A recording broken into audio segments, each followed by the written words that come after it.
This approach very much complements our own understanding of stabilization, that is translating security gains into state building by harnessing development programs. In support of the government's approach, the UN has created a newly recovered areas coordination cell within the office of the SRSG. The head of the cell, Iftikhar Ahmed, is here with us today. The cell provides one door to knock on in support of activities in the newly recovered areas. It aims to bring coherence and strengthen coordination of UN and international partner activities to further government stabilization efforts. As part of this commitment of strengthened support, the UN has organized itself around pretty much the 4 pillars that Liban talked about.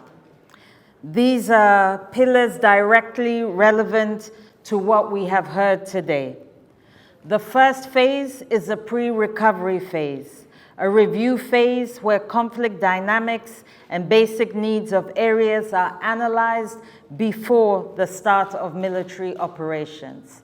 The second phase, a foundational governance phase, a phase that starts soon after the areas are recovered and where basic and necessary activities, for example, protection, reconciliation, justice, health, water, education, are rapidly provided, also as a vehicle for basic trust building between government and its communities.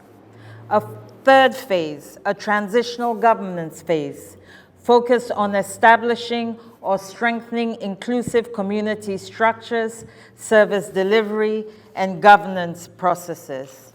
And the last and fourth phase, strengthening local governance phase, where sustained service delivery is provided by connecting local and national level governing structures, and where the commitment to an inclusive social contract between communities, as well as between communities and the various layers of government, is grounded in norms and facilitates power-sharing processes.